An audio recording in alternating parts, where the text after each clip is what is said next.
성경 속에 등장하는 신앙의 선배들이 대단히 많지요. 아브라함을 비롯해서 여러 인물들이 많이 있는데, 이 성경 속에 등장하는 이 인물들은 하나님께서 우리에게 신앙을 가르치는 학습 모델들입니다. 아브라함을 말하고 있지만 성경은 우리에게 아브라함을 경배하라고 가르치지 않아요. 엘리야를 말하고 있지만 성경은 우리에게 그 엘리야를 존경하고 숭상하라고 가르치는 것이 아니고, 그들을 통하여서 우리에게 하나님이 누구시며 그 하나님을 어떻게 섬기는가를 우리에게 가르쳐 주시려고 하는 하나의 모델입니다.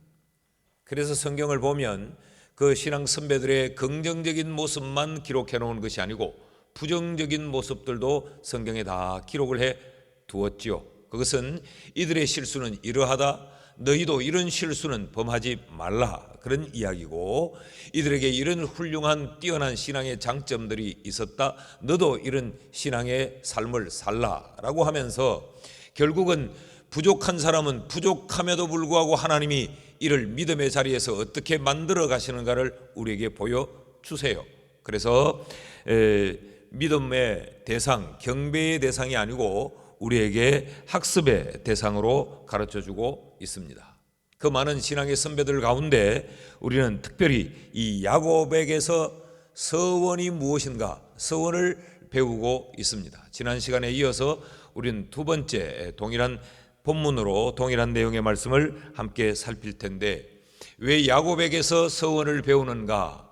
성경에서 서원에 대한 언급, 서원에 대한 실행이 가장 최초로 등장하는 것이 바로 이 야곱에게서 등장하고 있기 때문에 그렇습니다.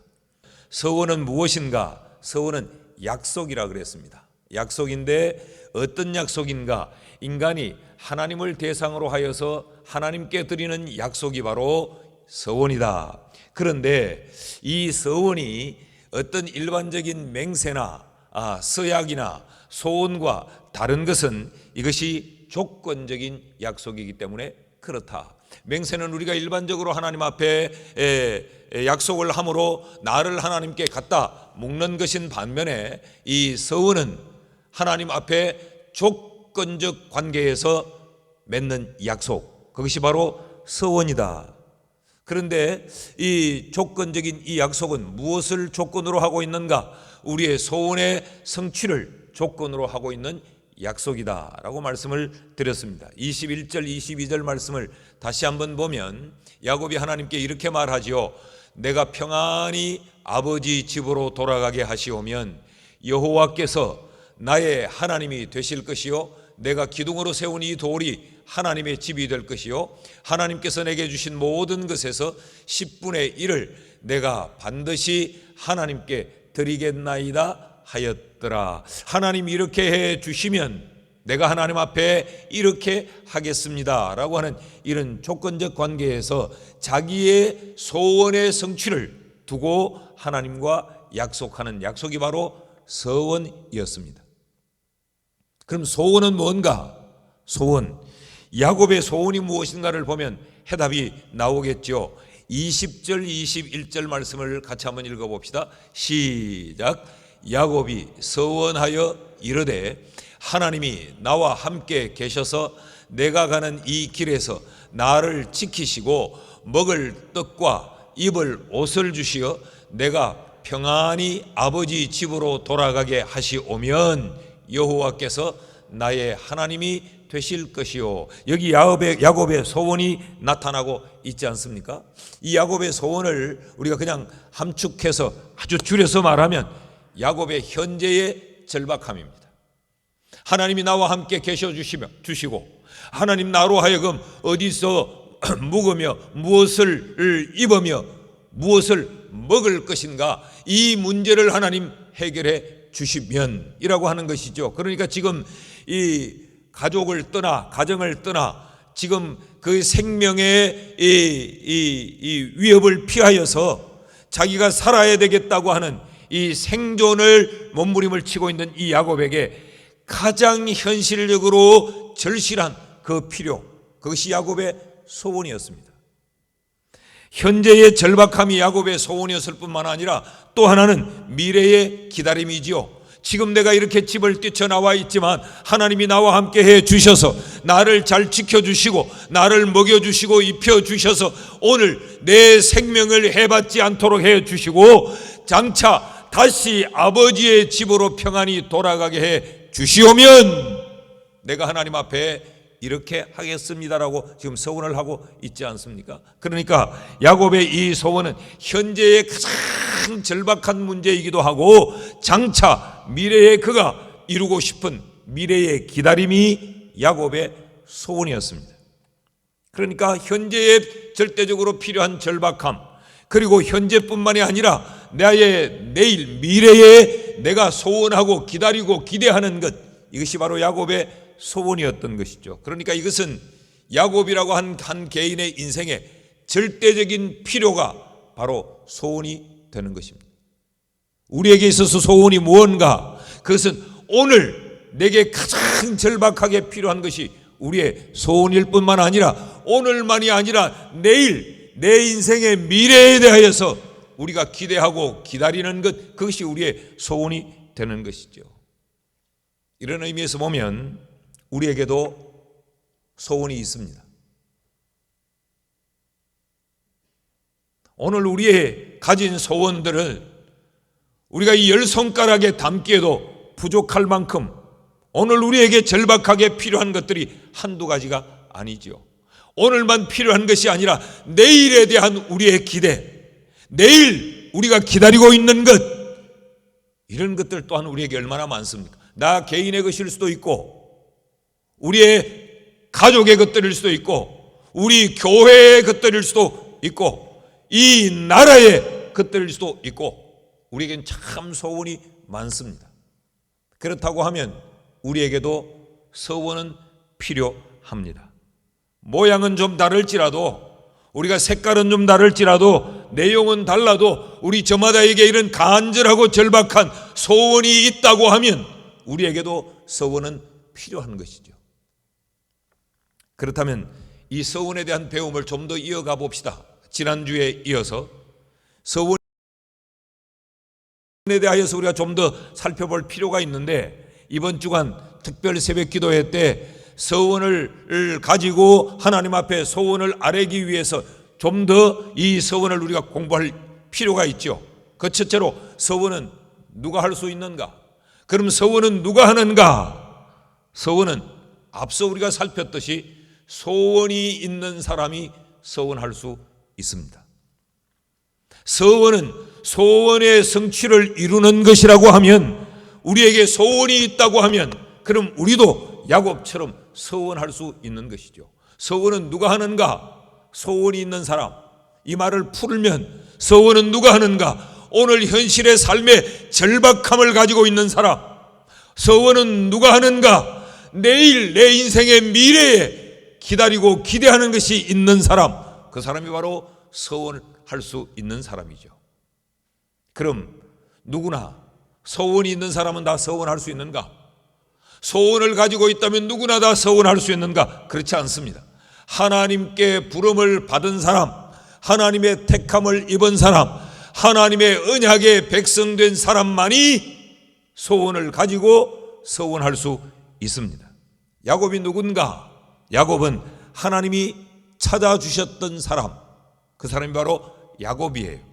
13절 말씀을 다시 보면 또 본즉 여호와께서 그 위에 서서 이르시되 나는 여호와니 너의 조부 아브라함의 하나님이요 이삭의 하나님이라. 네가 누워있는 땅을 내가 너와 네 자손에게 주리니. 야곱이 지금 하나님 앞에 서원을 할 때, 소원을 아뢰며 서원을 할 때의 그 상황이었어요. 지금 그의 고향을 떠나서 가족을 떠나 지금 외삼촌의 집을 찾아가고 있는 그 여정의 빈 들판에서 야곱이 이런 경험을 하죠. 야곱이 하나님을 찾은 것이 아니고 하나님이 야곱을 찾아와 주셨어요. 그리고 그 꿈속에 하나님을 현현하셨대. 하나님 자신을 드러내셨어요. 그리고 하나님이 그 야곱을 부르시고 야곱에게 나와 너의 관계로 하나님이 지금 말씀을 주고 있는 것이죠. 야곱은 하나님에 의해서 부름을 입은 사람이에요.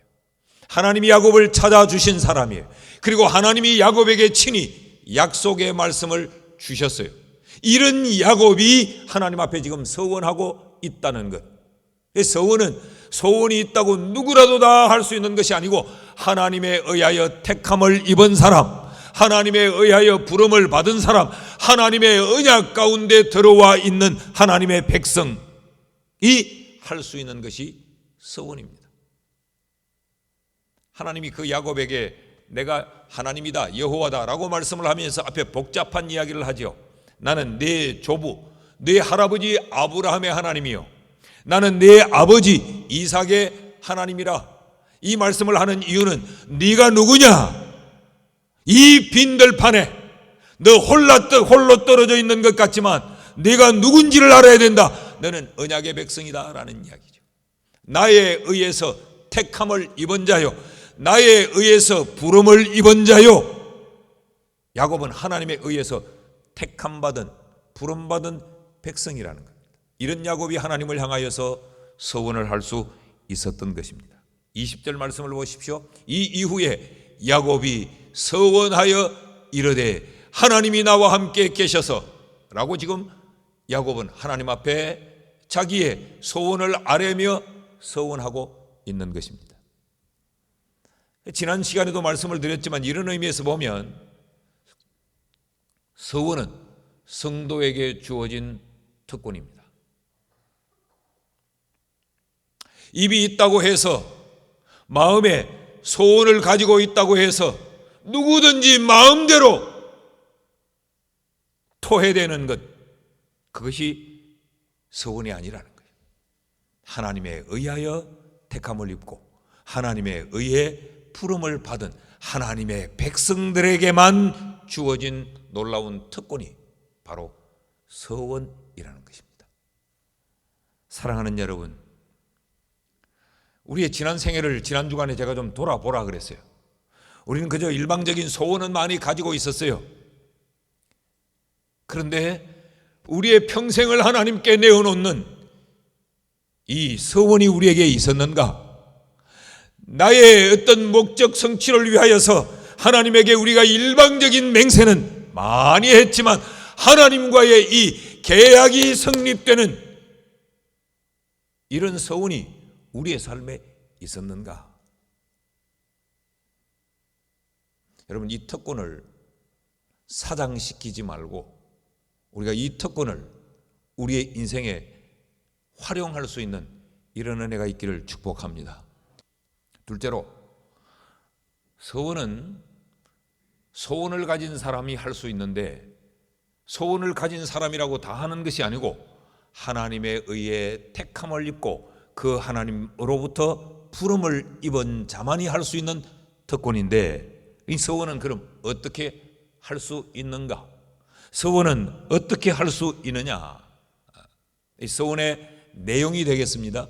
특별히 이 세 가지 지향점이 있어야 돼요. 이 서원에는 이 사람들의 일반적인 그런 이 소원과 구별되는 이유가 여기 있고, 사람들의 일방적인 그 맹세와 구별되는 점이 바로 여기에 있습니다. 야곱을 한번 보십시오. 21절 22절 말씀을 다시 읽어보면, 같이 읽어요. 시작. 내가 평안히 아버지의 집으로 돌아가게 하시오면, 여기까지는 야곱의 소원이지요. 이제 서원이 나옵니다. 같이 읽어요. 시작. 여호와께서 나의 하나님이 되실 것이요, 내가 기둥으로 세운 이 돌이 하나님의 집이 될 것이요, 하나님께서 내게 주신 모든 것에서 10분의 1을 내가 반드시 하나님께 드리겠나이다 하였더라. 이게 지금 야곱이 하나님 앞에 드리는 약속, 야곱의 서원이지요.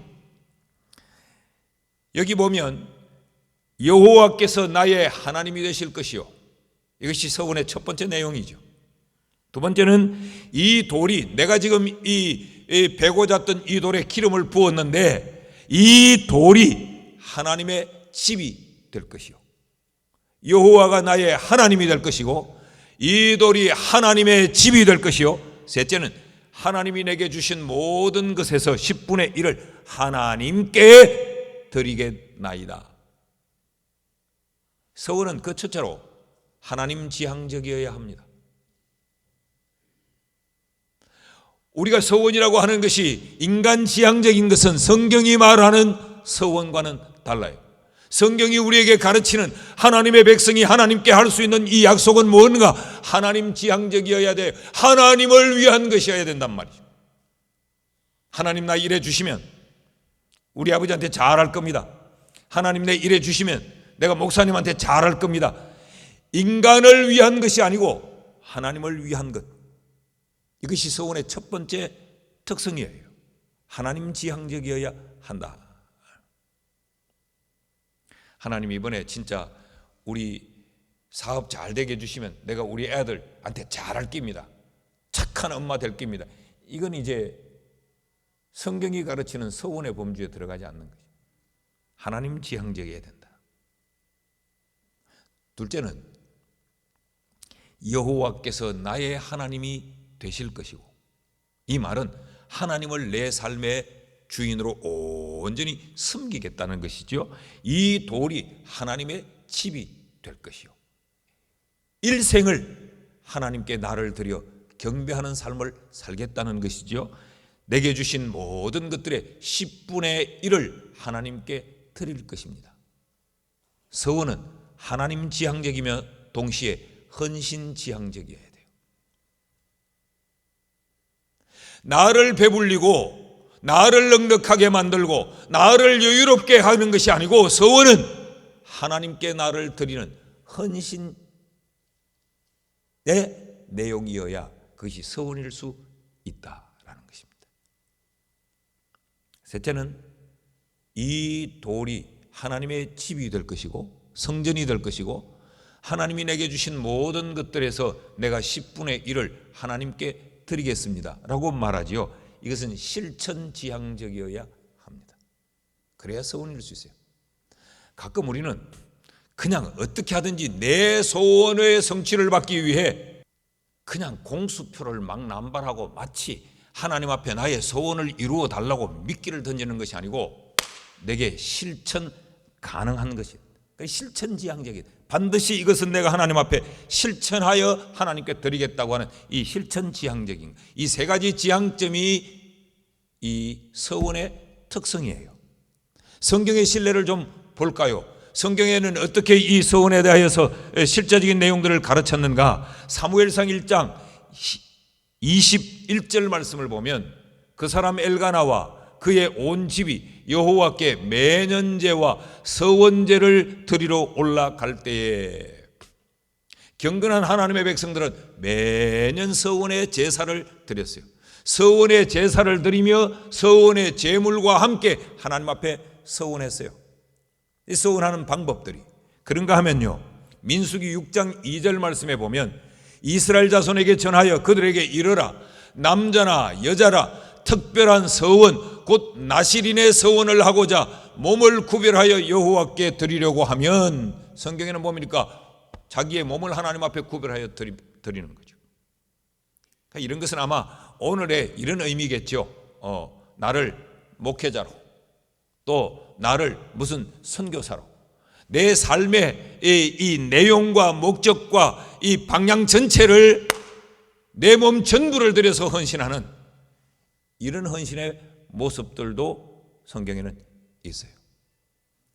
그런가 하면 레위기 23장 38절 말씀을 보면요, 이는 여호와의 안식일에 너희의 헌물 외에 너희의 모든 서원 제물 외에 또 너희의 모든 자원 제물 외에 너희가 여호와께 드리는 것이라. 이런 것을 보면 이들은 하나님 앞에 제사를 할 때에 여러 각양의 제물들을 드렸는데, 하나님 앞에 서원의 제사를 드릴 때에 이들이 서원 제물을 드렸다.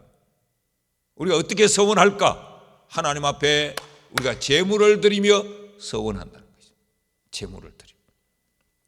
그러면서 레위기 22장 21절에는 또 이렇게 가르칩니다.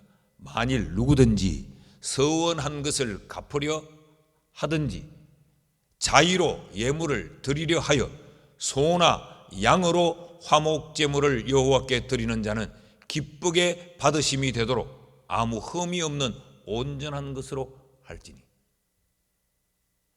서원함으로 하나님 앞에 서원의 제사를 드릴 때 소도 드리고 양으로 드리고, 이 말은 제물을 하나님 앞에 드리며 서원했다는 말이죠. 그런데 그렇게 하나님 앞에 서원을 할 때 가장 고귀한 것으로 서원하라는 것입니다. 내 삶에 남아도는 것이 아니고 가장 고귀하고 값진 것으로 흠없는 것들로 하나님 앞에 제물이 되게 하여서 하나님 앞에 서원하라라고 성경이 가르치고 있습니다. 신명기 23장 21절 말씀에 보면 내 하나님 여호와께 서원하거든 갚기를 더디하지 말라. 하나님 여호와께서 반드시 그것을 네게 요구하시리니 더디면 그것이 네게 죄가 될 것이라. 그러니까 하나님이 서원을 얼마나 소중히 생각하시는가. 우리가 지난 주일도 생각했지만 하나님이 그 서원을 다 듣고 기억하시지 않았어요. 그래서 야곱에게 나타나서 야곱아 이제 네 출생지로 돌아가라. 나는 베델의 하나님이다. 네가 내게 서원한 것을 내가 기억한다고 말씀하지 않았어요? 그래서 서원은 반드시 하나님 앞에 갚아야 된다. 갚지 않으면 죄가 된다. 그러니까 뭐예요? 이 서원은 실천지향적이어야 된다는 것이죠. 그냥 하나님 앞에 미끼로 던져서 하나님을 살살 미혹하는 수단이 아니고 이것은 하나님 앞에 반드시 내가 실행하기 위한 것이어야 된다. 이 외에도 신명기 23장 18절, 시편 15편 4절에는 뭐라고 말하는가 하면 서원을 하였거든 네게 손해가 된다 할지라도 반드시 갚을지니라. 시편 15편에는 그렇게 가르쳤어요. 이것이 서원의 중요성입니다. 하나님이 이렇게 중요하게 다룬다는 말은 서원이 이렇게 귀한 가치를 가지고 있다는 것이죠. 그래서 이번 특별 새벽 기도회 동안에 우리가 하나님 앞에 서원을 할 때 야곱이 미리 그 돌에 기름을 쏟아 부으며 서원했던 것처럼 우리도 몸으로, 입술의 고백으로, 그리고 우리가 서원의 제물로 드리며 하나님 앞에 서원하는 이런 은혜가 있기를 주의 이름으로 축복합니다. 18절 19절 다시 한 번 더 보면 창세기 28장 18절 19절 다시 읽어봅시다. 시작. 야곱이 아침에 일찍이 일어나 베개로 삼았던 돌을 가져다가 기둥으로 세우고 그 위에 기름을 붓고 그곳 이름을 베델이라 하였더라. 이 성의 이름은 루스더라. 지난 시간에 설명드렸죠. 루스라는 말은 길을 잘못 들었다, 비틀려졌다. 그런데 그곳이 베델, 하나님과의 만남의 장소, 하나님의 집이 되는 겁니다. 그런데 그곳이 야곱이 서원했던 서원의 장소예요. 이후에 보면 이 베델은 야곱에게 있어서도 성지가 되고 이스라엘 백성들에게 있어서 이 베델은 성지가 되어버려요. 셋째로 서원은 누가 하느냐? 소원을 가진 사람, 하나님의 택함을 입은 하나님의 백성이 할 수 있는 특권이요. 서원은 어떻게 하는가? 서원은 하나님 앞에 우리를 드리면서 서원하는 것이다. 그럼 그 서원의 결과는 무엇인가? 서원의 결과는 소원의 성취입니다. 야곱의 소원이 무엇이었습니까? 20절, 21절을 다시 한번 읽어봅시다. 시작. 야곱이 서원하여 이르되 하나님이 나와 함께 계셔서 내가 가는 이 길에서 나를 지키시고 먹을 떡과 입을 옷을 주시어 내가 평안히 아버지의 집으로 돌아가게 하시오면 여호와께서 나의 하나님이 되실 것이요. 이게 야곱의 소원이었죠. 하나님 나와 함께 계셔서 나를 지켜주시고 내가 죽어 나자빠지지 않도록 나를 먹여주시고 입혀주셔서 그리고 결국에는 나로 하여금 떠나왔던 아버지의 집으로 평안하게 돌아가게 해 주시오면, 이게 야곱의 소원 아니었습니까? 이것을 한마디로 요약하면 이 야곱의 소원은 뭐예요? 안녕과 복지였어요. 아버지 날 지켜주시면, 그래서 평안하게, 형이 날 죽이려고 하는데 그 칼에 죽지 않고 이 빈들판에서 이름 없는 시체로 사라지지 않도록 하나님이 나를 지켜주시고 먹여주시면, 그 나의 안전과 나의 필요를 공급해 주시면, 그런 말이죠. 이 안녕과 복지가 야곱의 소원의 내용이었어요.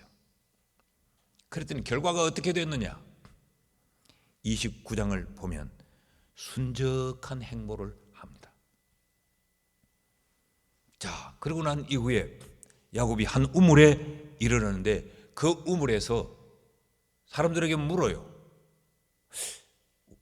외삼촌 라반의 집이 어디냐고. 당신들 라반을 알고 있느냐? 그랬더니 그 사람들이 라반을 기가 막히게 잘 알고 있는 라반 집 사람들이에요. 그러면서 지금 곧 그 라반의 딸 라헬이 아마 짐승 물을 먹이려고 이리 양떼를 몰고 올 거다. 거기 같이 가면 된다 라고 일러줘요. 순적하게 그의 행보가 길이 열려요. 그렇게 라헬을 만나는데 그 라헬이 야곱의 아내가 됩니다. 30장에 넘어가면 이 삼촌집에 순적하게 안착을 해요. 그리고 그 삼촌의 집에서 입고 먹고, 그리고 그곳에서 야곱의 재산이 불어나 야곱이 거부가 됩니다. 야곱이 소원했던 것들이 그대로 다 이루어져요.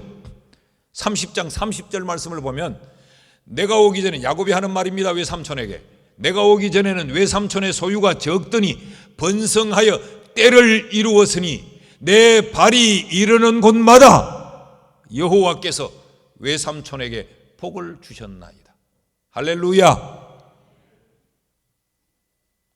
야곱이 오기 전에는 외삼촌 집이 그렇게 넉넉하지 못했던 것 같아요. 그저 이렇게 끼니나 끓여 먹고 사는 정도였던 것 같아요. 근데 오니까 야곱이 오므로 그 삼촌 집이 거부가 돼요.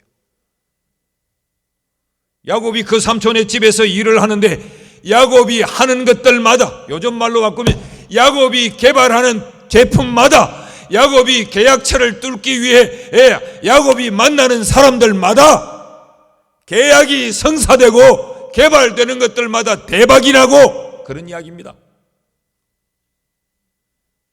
그래서 외삼촌의 집이 거부가 됩니다. 30장 43절 말씀을 보면, 이에 그 사람이 매우 번창하여 양떼와 노비와 낙타와 나귀가 많더라. 학자들 간에 여기 그 사람이라고 하는 이 그 사람이 누구냐? 야곱의 삼촌이냐 야곱이냐 를 놓고 뭐 이렇게 시시비비를 많이 하는데 그게 그렇게 중요하지 않아요. 지금 이 30장 전체를 보면 외삼촌의 집이 거부가 됐고, 그 외삼촌의 집에서 하나님이 야곱은 야곱의 재산을 따로 또 모으게 하는데 야곱의 재산도 아주 거부가 되었다, 이런 맥락에서 쭉 나오는 마지막 이야기예요. 야곱의 소원이 다 이루어집니다. 31장으로 넘어가면 31장에서는 야곱이 평안히 아버지의 집으로 돌아가는 장면이 나옵니다. 자, 그렇게 야곱이 외삼촌 집에서 재산이 막 불어나니까 이 외삼촌의 자식들이 가만 보니까 저 자식 굴러온 돌이 저렇게 많이 재산을 일구어 저거 이게 이제 배가 아프기 시작한 거죠. 저걸 다 우리가 뺏어버리면 안 될까? 이런 모반과 모의가 일어나는 그때에 하나님이 주시는 말씀이 우리 지난 주간에 살폈던 31장 13절 말씀이죠. 읽어보십시다. 시작. 나는 베델의 하나님이라. 네가 거기서 기둥에 기름을 붓고 거기서 내게 서원하였으니 지금 일어나 이곳을 떠나서 네 출생지로 돌아가라 하셨느니라. 외삼촌의 자식들이 야곱의 재산을 뺏기 위해 지금 숙덕거리며 수작을 부리고 있습니다. 야곱도 이것을 눈치를 챕니다. 그래서 그 아내 라헬, 그 라헬은 누굽니까? 외삼촌의 딸이에요. 그 아내를 붙들고 이 일을 어떻게 하면 좋을까? 이제 떠나야 되지 않을까? 이런 이야기를 하는데 하나님이 시동을 거십니다. 야곱아, 출발해라. 이 속에 담겨져 있는 것은 내가 너와 함께 한다. 내가 너를 평안히 돌아가게 한다라는 말씀이죠. 31장 29절에 보면 하나님께서 외삼촌에게 이렇게 말합니다. 너를 해할 만한 능력, 삼촌에게 말했어요. 그랬더니 이 외삼촌이 야곱에게 하는 이야기예요. 너를 해할 만한 능력이 내 손에 있으나 너희 아버지의 하나님이 어젯밤에 내게 말씀하시기를 너는 삼가 야곱에게 선악간에 말하지 말라 하셨느니라. 지금 이 집안 분위기가 살벌합니다. 근데 하나님은 야곱에게 출발하라고 말합니다. 그런데 하나님이 야곱에게만 출발하라고 말하지 않고 외삼촌에게 야곱이 순적히 떠나갈 수 있도록 가만둬라. 선악간에 말하지 마라. 그 말은 너는 입도 뻥긋하지 마라. 입 다물고 가만히 있어라. 그 이야기예요. 여러분, 기가 막힌 하나님 아닙니까? 하나님이 이 일하고 계시는 걸 보십시오. 순적히 돌아갈 수 있도록 하나님이 출발 명령을 내리시고 그 출발하는 야곱의 발목을 거머쥘 외삼촌에게 너는 입 다물고 가만히 있으라. 하나님이 그를 봉쇄시킵니다. 그래서 야곱이 출발을 합니다. 귀향길에 이제 2장에 들어오면 32장 1절과 2절에 보면 야곱이 길을 가는데 하나님의 사자들이 그를 만난지라. 야곱이 그들을 볼 때 이르기를 이는 하나님의 군대라 하고 그 땅 이름을 마하나임이라 하였더라. 야곱이 길을 떠나는데 하나님이 하나님의 사자들을 야곱에게 파송시킵니다. 야곱이 쳐다보니까 하나님의 군대가 야곱을 호위하러 온 거예요. 여러분, 그 길을 떠나는 이 야곱의 마음이 어땠을까요? 그래서 성경을 읽다가 혼자서 이렇게 막 드라마를 만들어 보기도 하고 막 그러는데 야곱이 막 눈물을 흘리며 가지 않았겠어요? 너무너무 좋아가지고. 우리는 요즘 뭐 TV 드라마를 보다가도 눈물을 찔끔찔끔 흘리잖아요. 어떤 아주 가사가 좋은 곡조 좋은 노래 한 곡을 들어도 우리는 코끝이 찡긋하고 눈물이 핑 돌잖아요. 근데 하나님이 야곱을 이렇게 세심히 인도하시고 가거라. 잘 먹고 잘 입혀주다가 재산을 많이 모으게 해주다가 이제는 손적히 가라고 하시고, 그리고 그 야곱의 발목을 잡을까봐 외삼촌을 입 다물게 만드시고, 그리고 들판으로 나와서 지금 가고 있는데 하나님이 천사를 보내어서 군대를 이루게 해서 야곱을 호위하게 만들고, 이건 미알이 단장고개를 넘어가면서 울며 불며 한 게 아니요, 하나님의 은혜에 감격하고 감사해서 울며 불며 그 길을 지금 떠나고 있는 것 아니겠습니까? 자, 33장에 들어오면 집을 떠났던 그 원인이었던 에서와의 그 불화가 에서와 야곱의 화합으로 바뀌어집니다. 33장 4절에 보니까 에서가 달려와서, 원래 에서가 야곱을 죽이러 오고 400명의 군대를 데리고 오는데 그 에서가 달려와서 야곱을 맞이하여 안고 목을 어긋맞추어 그와 입맞추고 서로 우니라.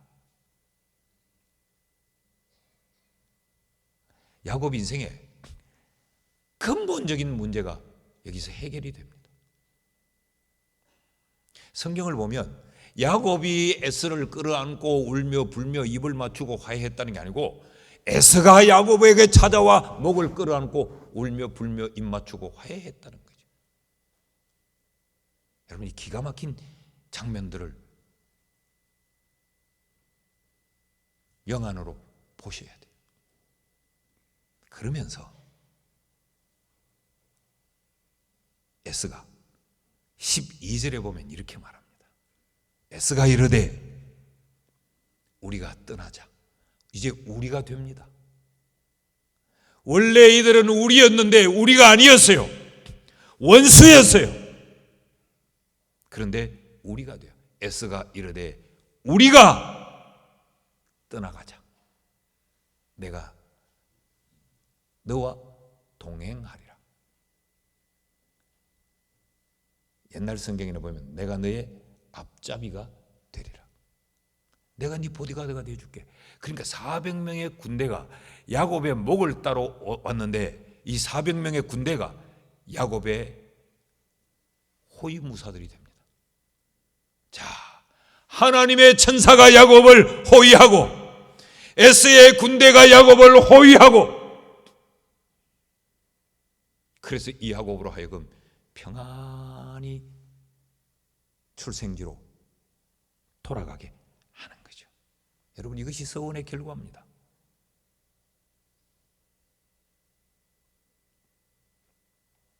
야곱이 하나님 앞에 소원했던 것들은 28장에서 소원했던 것들이 29장에서부터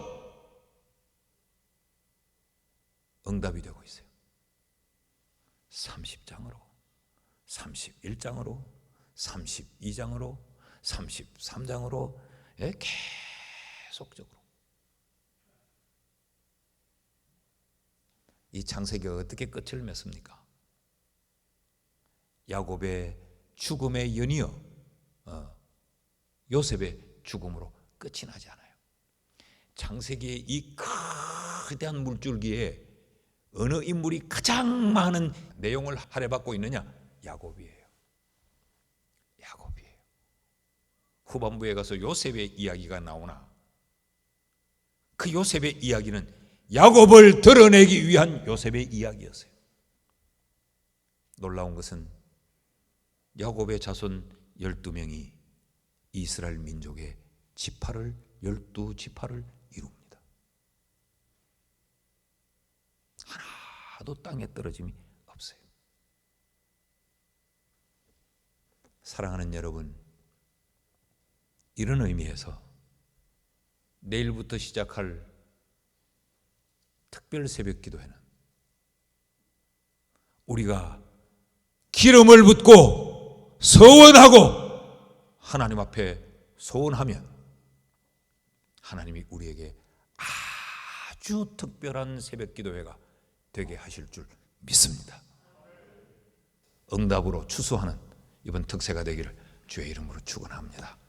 기도하십시다.